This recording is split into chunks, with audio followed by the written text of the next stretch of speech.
Okay, it's Atlanta's #1 hip-hop station, Hot 107.9 and home for the Ricky Smiley Morning Show. Of course, you know it's your folk, B-High, radio shouting, stepping in the building. I got some A-Town legends in this thing. DJ Funky, Mr. Cool, DJ X.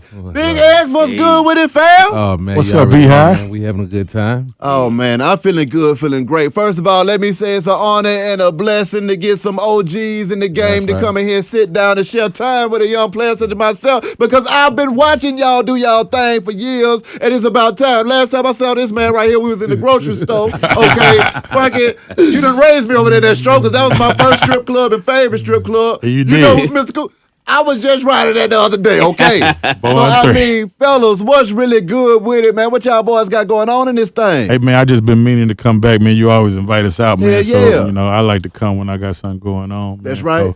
So, it's that time of year, man. Cool put a project out last year, a little Christmas project. So, you know, we got some few people on there, man. You want to talk about the Christmas project? Yeah, man, we got the No Whack Christmas. Y'all can go stream that online right now. Of course, you know what I mean, Joe Green in the building. He'll be in soon. So we got the White Christmas, you know what I mean, on there with Joe Green. And been helping Funky do what he do with Funky OG, the Funky Peach Tea, you know what I mean? Right. Stand down, man. Coalition, you know what I mean? DJs in the building. That's right. X, what's happening? Oh, man, you know, just keeping Coalition moving. You know, that's my primary thing that I do. You know what I'm saying? We're in 16 major markets across the country. You know what I'm saying? We're in a lot of your major cities. We just been breaking in a lot of new artists, even a lot of artists here and a lot of artists in a lot of other regions. That's been our main focus, is just pulling a lot of that raw talent from out of those regions where a lot of those people say they don't have the opportunity, they don't have nobody to get behind them. We've been trying to step up and take the opportunity to go into those regions and markets, the same thing we do here in Atlanta, and take that same focus and put it in those other areas. Y'all been doing a damn good job of that as well, too, man, because I see the showcases, too, that y'all have throughout the week. And, I mean, they hit Instagram so hard, but I can tell. I mean, many times folks are coming up here straight from the show to talk to me like, hey, man, we were just over there with the Coalition. Or, hey, man, we got to get out of here because we supposed to be at the Coalition. So I'm like, okay, I understand what's going on with the movement. But for those that don't know and already slow, can you break down what the Coalition DJs are, where they came from, and the power and the meaning and the authority that y'all got in this city? Well, it started out, man, you know what I'm saying, with me and X. Yeah. Just doing some stuff at the crib, you know what I'm saying? Like when streaming first started, we started just mixing at the house. And then artists was like, man, how can we, you know, be a part of your mixtape or just whatever y'all got going on? And it's like, man, you know, we got to take this and make this bigger. So we hooked up with Nando. You want to elaborate on how you... I was working at Onyx. I was actually like, you know, I always tell DJs this, like, I was doing day shift at Onyx. You know what I'm saying? So I was at Onyx when like nobody was showing up on day shift. I did that for a year, but within that year I built a relationship with Nando. And at the time me and Nando was kind of cool. Me and Funky was always friends. But he was, at that point in time, him and X-Rated was hanging out real tough. So we just decided, one night I went to go see Nando DJ at Platinum. Yeah. Platinum 21, and I just seen everybody was going crazy bringing records to him and money. So I just kind of used my common sense. I said, damn, I know Funky, I know Nando, me, myself. Let me put us together and see what I can do to make it work. So we did that for like 2 years, and then that's when we brought in like Nick Love. Yeah. And then, you know, after Nick Love left, we just been doing our own thing. It's just been me and Funky. And, you know, we got a whole new crew, you know, and we just been moving. Like I said, how many like markets we in? We in 16 markets, but one of the main things we've been doing is really focusing on building a foundation. Like when we first started out, it was about, you know, breaking records. Like that was our main, you know, that's what we stood on. We stood on really breaking records. But now we kind of like, we didn't really bag up on it. We just kind of know we build foundations for artists opposed to breaking the record a lot of time, because every record ain't gonna break. You know, we have to be honest about that. Every record is not gonna break. So one of the great things that we do have that we can do is build a foundation for that artist and build the know. Put people in the know about who that artist is and what that artist is doing. So, you know, it may be the first time you in Strokers or you in Platinum or some and you met this be your first time experiencing this artist. But that's the platform that we give them. And one thing you were saying about what we do on Mondays, we've been doing that for 10 years now. Yeah. That outside of doing it for 12, like, you know, we've been in existence for 12 years. We're celebrating our 12th year anniversary. But next year also we'll be celebrating our 10th year anniversary of New Music Monday, and we've been doing that platform for 10 years. Every Monday, with the exception of maybe a couple holidays, and we've been doing that for 10 years, bringing artists Consistent. from around the world into that platform and giving them a showcase. No days out, showcase just their like records. you, man. Exactly. I mean, talk about the artists that y'all broke, because I mean, specifically folks like Future, man. I mean, when Future was Future. out here doing his thing, the Coalition was one of the driving forces between getting that Dirty Sprite out there to the world and letting folks know what the hell was going on with it. So, I mean, break that down. Future was in the club every night with Yeah. us, man. So it was like the girls wanted to hear his music because it was him and a couple more artists that was out there that you had to play. Just like probably right now you got to play Lil Baby or you got to play certain artists. You know what I'm saying? Because the girls demand it. So Future is one of them artists, man. And then, you know, he just took his craft a little more serious. Come on now. And he started bringing us all the hits every night. You know, we'd be the first one to get it, and then the world hear it. So, you know, that's basically kind of one of our first foundation artists that we kind of put the stamp on. We want to show the world that we can break a major artist, and he's one of the biggest in the world now. Exactly.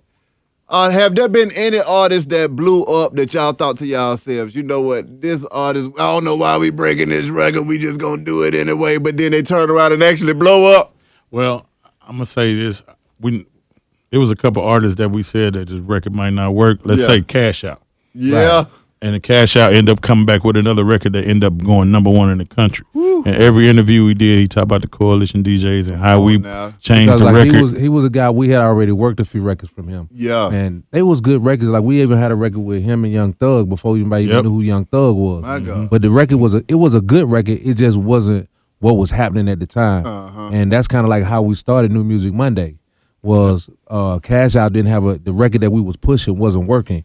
So we told the guy who was running the label was like, hey, bring us back a record that's working. Let us hear some other records. And we was meeting at where the old lady, what is that restaurant? The Old Lady Grill? On Peter Street. The Old Lady Gang. Yeah. Whatever that Good place wings was over there. before that. Cloud9. Yes, Cloud sir. 9, there Come you go. on now. That's Come why on. we started. You know about them wing, them jerk wing.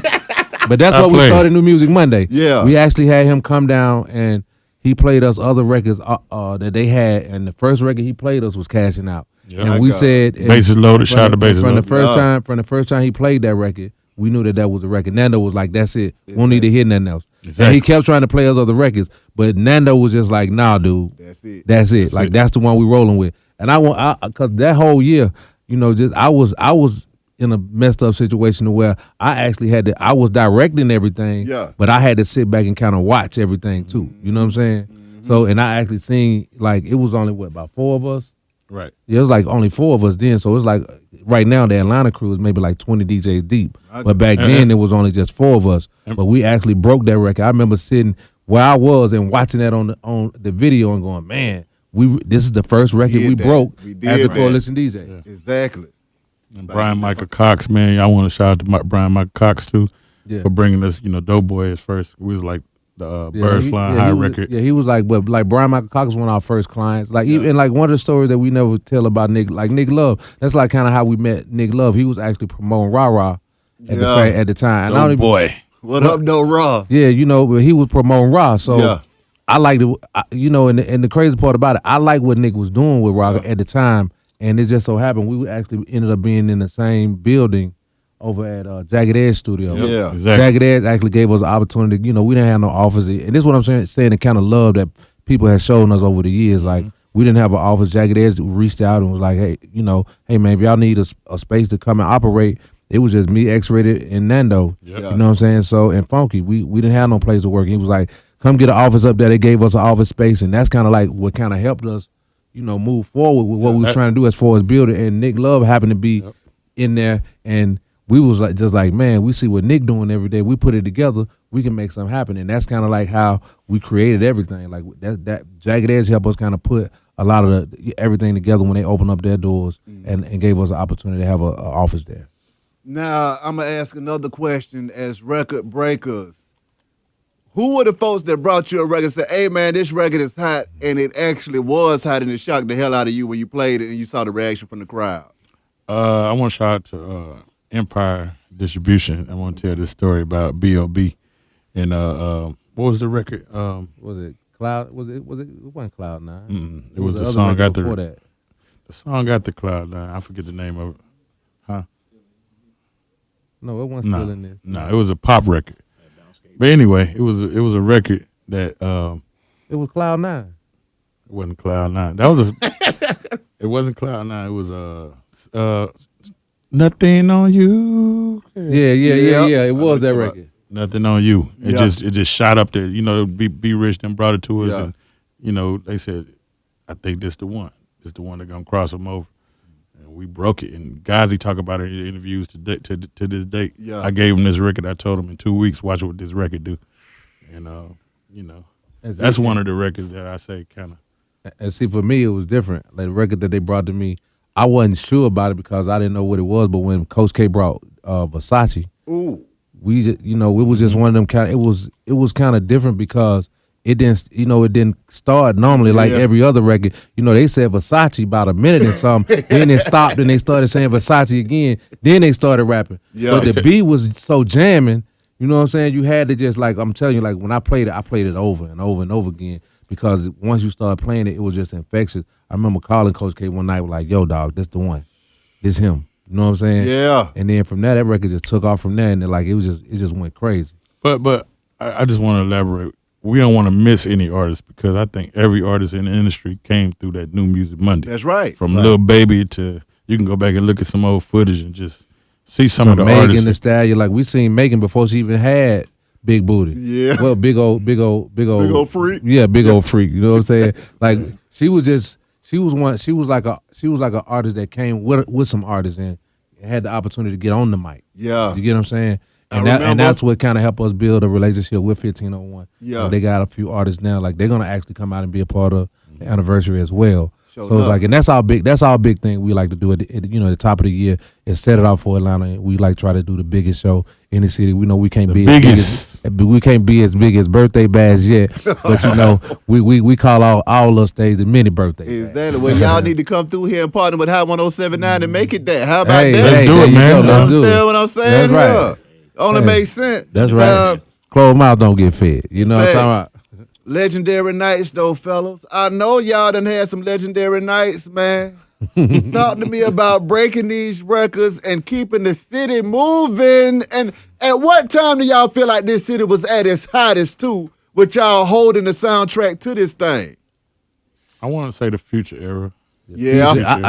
Jeezy, I say that. Future, Gucci. Like Yeah. them But one of my fondest times was like when the whole Racks on Racks record was out. Yeah. Like cause that was like it was like post BMF, but like right in a new era coming in too. Yeah. You get Without what I'm a doubt. saying? So it was just like that was like maybe the last time you would see guys like really go in and get like $10,000 worth of ones. Or Yeah. $15,000 worth of ones. And Well, I don't know. I just seen Russ do it the other day at Stroke. So, you know, it's a new era, man. You know, entrepreneurs, some people, you know, don't use the club. Some people use the internet. Some people got different ways of blowing up. I do got to say that. You know what I'm saying? Trinidad James, remember when he first came out? yeah, I You know, remember we seen him maybe a week or two before that. Yeah. And we was just like, he all right. He was 2 weeks later. He had millions. I'm calling Funky. So we can't catch He everything. went, Nick Same took thing him. here. I think Nick took him to like New York and he did New Music Seminar or something like that. And my man who managed David Chappelle called me like, "Yo, you know this kid Trinidad James?" I'm like, "Nah, man, never heard of him before." So people just kept calling me. I called Nick. I said, "Hey, man, you ever heard this dude Trinidad James?" He said, "Yeah, I just took him to New Music Seminar in New York. He just, I'm talking about, went crazy." Yep. 2 days after that, if not that same day, I think I seen the video. And when that video came out, I think he was at New Music Seminar that same week. And I'm talking about everything went viral from that one week. It was history. Like after that, it was over for him. Exactly. Like he was on and history was made at that point. You know what I'm saying? My goodness. Now, fellas, as record breakers, I mean, who are the artists that y'all built bonds with that you say, you know what, I actually like this guy and I want to see him win? And then also, what advice do you have for artists that come up to y'all trying to get their record broke? Why you pointing at me? I'm in the club still, so you know, he just got back in the spots, man. So I get artists all the time. They're hanging out with Cool from being a producer. We get different types of clients that they want to get artist development. sometimes artists don't be ready to come to see Coalition DJs or Beehive. You know what I mean? Take a little artist development. That's true. So, if you want to elaborate on that. I mean, well, I do want to point out, man, these guys are being very humble about Coalition DJs because, bottom line is, if you don't get the music to the people who got to play the music, you ain't really doing nothing. Yeah. You know what I mean? And I don't see any guys with some dope records, but when you tell them, handle the business and do what you got to do. And I think what artists always fail is they always fail to execute. Mm-hmm. Great ideas and all this stuff they want to do, but they don't execute on one of those things they're thinking about. You feel me? Yeah. The main thing that artists got to do is execute on getting with the DJs, and mainly Coalition DJs, because it wouldn't be 12 years, and it wouldn't be consistently 10 years every Monday, bruh, every week. Come on you feel now. me? 52 of them, except when we want to be off. You know what I mean? So you gotta salute that in every aspect of just staying down and really believing in what they think they could do for artists and what artists feel like the DJs can do for them. You know what I mean? So, but see, Cool, I need you to get back in here too, man, because you got one of my favorite songs of all time. Can you just spit it to these folks and let them understand what's really good out here, brethren? Acapella, man. Go on, give them. Little acapella, man. Short of it, man. You know what I mean? Your life's in danger, killing in varieties, making the world upset, becoming a threat to the society. No. So they get their guns instead. I keep it in mortality. Makes it complicated, so I put it to you simply. Never to say who weakened this, but it's an illusion. Keeping it strong, and there you have it. There should be no confusion. Leave it right there, man. And listen, I've been knowing him before he put that out. What? Correct. Hey, because look, X was one of the first guys I ever did something professionally with, like in a studio. Yeah. You know what I mean? Like me and my brother had a drum machine, and sometimes we had the tape decks and stuff stacked up, and then we went and finally made a play on the 8-track. You know what I mean? Turked a little, you know what I mean? A little beat here and there, you know what I mean? But made a play Like on us, an used to 8-track record and everything. You know what I mean? So we thought we was doing something. And then X called us like, man, I like both of y'all young cats, bro. I need y'all in the studio with me. Right. Went up to the studio. It was a studio. Yeah. You feel me? I'm like, Come okay, on. then let's work. And so, X done work with with TLC and some of the major artists in the city, man. He a foundation, man. He worked with Dallas Austin. Shout out to Big Duke, because Big Duke was on that album right there too. Yeah. That was Big Duke before he was in Boys in the Hood. Right. My God. He was illegal, like Yeah. like, They got to salute X, man. X worked with Too Short. You know what I mean? Everybody, like. But one of the main reasons, like, Talk to outside of just doing it for years, I really wanted to do it because I always was a DJ. I was one of the original DJs at Sharon Showcase. Come on now. But just the Atlanta coach, I've been a part of it since day one. Like before, like when nobody, like the guys I know that was doing Atlanta hip hop, none of the guys that's even big stars now even knew these guys. Like the Black Rabbi, Brian Lassiter. These were guys that was way before anybody was even doing it. But these was the guys that was moving Atlanta hip hop forward before the Hard Boys. This when Shadi and Raheem the Dream and how to give it up to King J. Yeah. He was one of the guys that was at the forefront of really making things happen. You know what I mean? Yes, so those are the guys who I give it up to because at the same time, before they always tell the story of how Outkast came and Outkast was great. I give props to Big Boy. He allowed me in his house now. That's you know what I'm saying? But at the same time, I had to give it up to the guys that came before those guys because it was an Atlanta music scene before LaFace got here. That's you know what I'm saying? So being a part of that, I have to salute them guys and have to make recognition to Black Rabbi, Shadi, Raheem the Dream, Zulu, Black DJ Flash, and all them cats. Yeah. Because Atlanta did have a real. If it wasn't for those days, we wouldn't have never got to these days. You know what I'm saying? So, in saying that, I came back and really wanted to do something with the DJs because I knew the one thing that I liked about being a DJ was no matter where we went, it was always unity amongst us. You know what I'm saying? Like if you mess with one DJ, it was just like messing with everybody. So it's just like, and that's what I tried to create with Coalition DJs, and even here, even in Atlanta with the DJ culture, it just make it more about us all, being behind each other and sticking together as a family. Even though you may be a part of Core DJs, you may be hood rich DJ. Yeah. You know what I'm saying? But it's really at the same time we really are one big family because if you mess with one, it's gonna be there you go. Exactly. So at the same time, that was my main reason. It wasn't to single us out or make us be separate from everybody, because if it was up to me, I would let everybody in, but I know everybody can't be responsible. So now my question is this though, man, because see, I got a real serious question now. okay, Y'all understand 90s Atlanta as well, am I correct? right, Correct.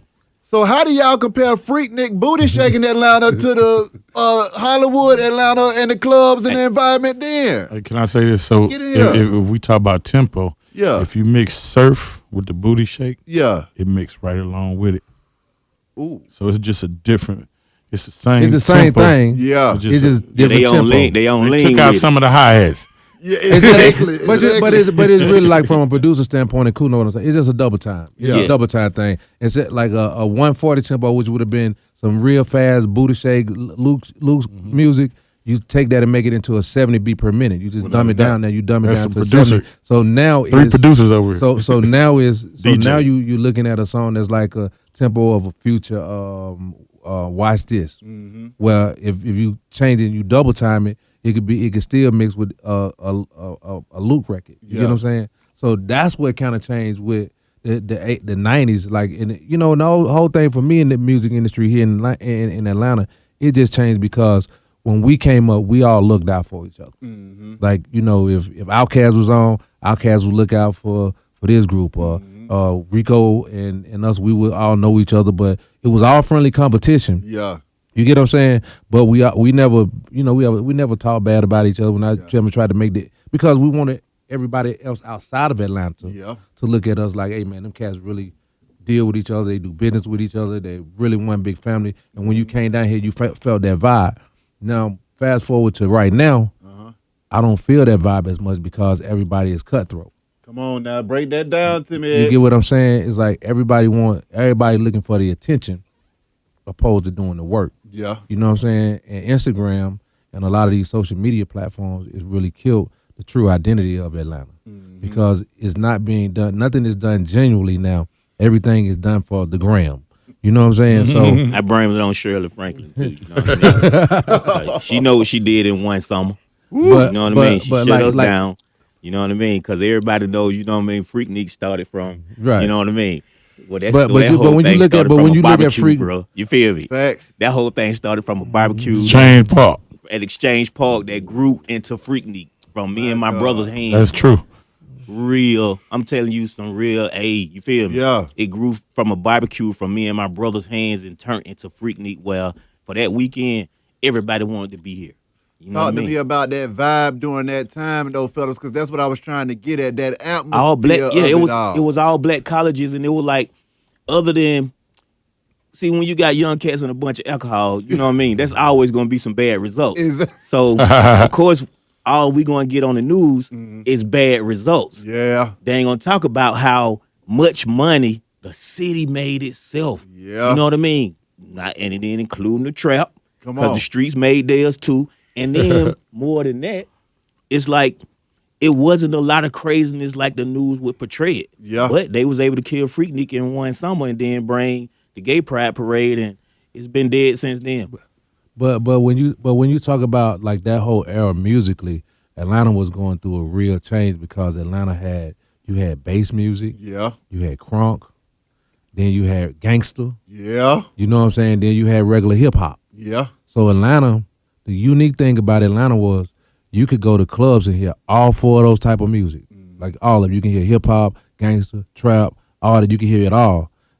And we kind of embraced music from everywhere because Atlanta at that point still didn't have an identity. You know, Outkast was just getting played in New York. Yeah. So we didn't have that identity that we have now. So it was building it. We didn't have a Pastor Troy yet. Yeah. You get what I'm saying? We didn't have a Young Bloods.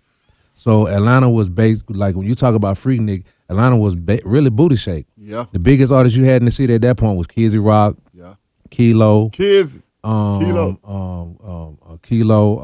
Raheem the Dream. Who else?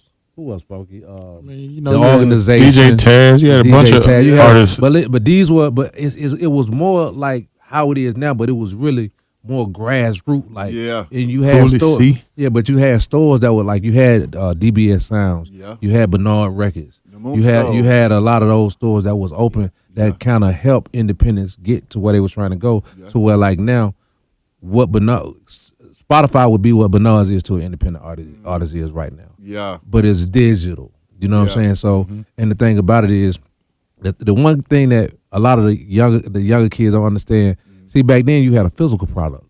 So if I gave you 300 pieces, I knew what to come back and collect on. Exactly. Right now, if you put up a JPEG in a record, they can digitally type in whatever number. You could be done move 1,000 pieces. You can have 1 million streams. Yeah. But they can type in whatever number they want you to have. My God. You get what I'm saying? So that's why I say it has to be some way that there's some checks and balances even on that end, because it's like I tell everybody, if they giving everybody distribution deals, and you got to think at one point they locked up Suge, what's my man, Irv Gotti, when all of those guys tried to form their own distribution company. So now you mean to tell me it's just easy to what, me and you can just walk in and get a distribution deal? So it got to be more to it than if you can afford to give me 80% of a record now, those numbers can't be 100% right. So that's the difference between then and now. It's more money to be made because they can give you what they want you to have. And they pick and choose who they want to be stars. You get what I'm saying? You got to think, if it's all built on numbers and you control the numbers, you can control who you want to be the next star. You can. Who are the folks that y'all push for the hardest that it just didn't work for, but you knew that they had it, but they just never got that opportunity? I mean, we do that for a lot of artists. I mean, I don't mean to cut the folk out. You feel me? But we go hard. But honestly, we go hard for every artist. Yeah. And it's like I tell Funky in my staff all the time. It ain't us. It's got to be something there on the other side of it. Yeah. Like the business. Like, listen, you can pay, you can give whatever you want to give toward a record, but from a business standpoint, on the other side of the record. If it ain't nothing now, ain't nothing coming. Yeah. Yeah, if your front office ain't working that record. You get what I'm saying? You're going to be sitting at home on the couch looking around. Everybody in this whole circle of, hey man, I can pay. I can get it on. I can get these spins. I can get this. I can get this guy to do that. But at the end of the day, it comes down to, like, one thing I love about Future, I love about Migos, and I see all these cats that have had that success, they put in a lot of work. They put in a lot. When Fergus in here telling you, man, Future was at the club, he was at the club for real. Yeah. He wasn't there no one night, he was there several nights. Just like Buddha Bless over here. What up, though, Buddha? What it do? Ain't nothing. Buddha Bless at the club. But you know, it's like when we move into this new era and everybody want this level of success, you gotta want that level of success of where you want to do the work. You gotta want to get out here. You gotta meet a Funky. You gotta meet an X-Rated. You gotta meet X or Don Juan or whoever is in that club that's controlling that audience. You got to do that, because what goes a lot further is when people hear it. See, you wishing and hoping that somebody go to your record on a Spotify. Yeah. One thing about being in the club, if he played when the club is packed, somebody heard that record. That's right. And somebody can go to, and one of the most important things now is the stats and analytics. Right. So if you getting your record played in the club, hey man, and you with your homeboy, tell them to Shazam that record. Because listen, when you're going into these labels now, they don't care nothing about, everybody go to the label. Everybody got partners. Exactly. So everybody walking in them labels going, hey, man, but my boy is it. He is the one. Yeah. You hear me? But if he ain't got no stats and analytics, what that mean? Come on. Straight up. Numbers going to tell him. Frankie? And women lie, men lie, but numbers don't lie. Come on now. Ain't no microwave, bro. That's what I always had to tell cats. Ain't no microwave to the money, bro. And see, and even now, you got the cats that's going, hey man, I'll pay for this. I'll get these spins. Those labels know when those spins ain't real. Yeah. They know when that radio ain't real. You feel what I'm saying? So it don't matter how much cap you put on it. Yeah. Come on now. You get what I'm saying? Yeah. When it's real, it's gonna show itself. It's gonna, like they said, everything done in the dark gonna come to the light. If it's real, it's gonna come to the light. With that being said, I got a couple artists, man, that's in the studio, man, that I feel like, you know, I always go off the strippers vibe. Yeah. Like if they really singing every word of this song, it's not a mistake. That's right. You know what I'm saying? So, you know, we're gonna wrap this up. Don't forget January 20th, man, our anniversary. That's right. I need the whole city to come out. You know what I'm saying? Can we say where it's at? Say what you feel. It's at the Masquerade, man. Okay. You know what I'm saying? Ticketmaster, get your tickets. 1079 will be hosting. So, you know what I'm saying? Beehive gonna come out and support us. So. That's right. So let the world know. I can dig it. My dogs.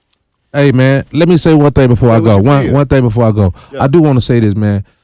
in building a relationship with somebody, man, I just want to leave this for the artist. And I'm gonna give you an example before I leave. Mm-hmm. In the 90s, you used to hear all this crazy stuff about Itchy Bun Records. Yeah. I would never go and do a deal with Itchy Bun Records because you don't get paid. Uh-huh. Well, I went and did a deal with Itchy Bun Records. But my relationship was totally different from what the person who told me not to go do that deal. Exactly. But that was one of the best decisions that I made in my small music career during that time, being a producer, because that was my first time tasting real independence. Come on now. Before that, I was signed to Tommy Boy, I was signed to all these different labels, but I didn't have any independence.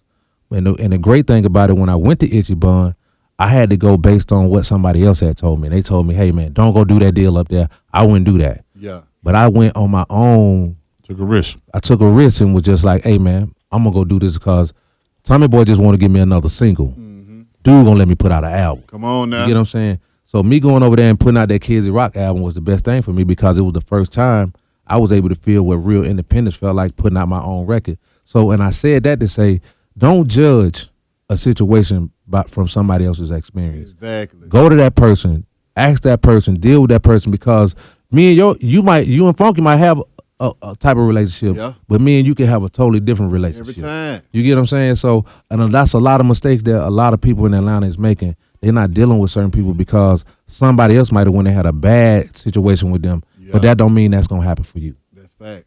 Cool, get in here. I mean, man, look, we got everything going on, new albums, you know what I mean? So y'all be on the lookout for Just a Few album. It's coming. No Whack Christmas in stores now. I want to shout out to my people Simon, because Simon landed me the Affleck account, you feel me, for that national campaign on promo. So that's right. Y'all be looking out for that when y'all hear that beat on that commercial. That's your boy. You know what I mean? Well, fellas, it's all appreciate real, y'all man. again, man. Appreciate y'all again coming through this thing. Sure. Wish y'all nothing but the best and much success. No doubt. Beehive Radio, shout it. It's Hot 107.9, man. Let's go.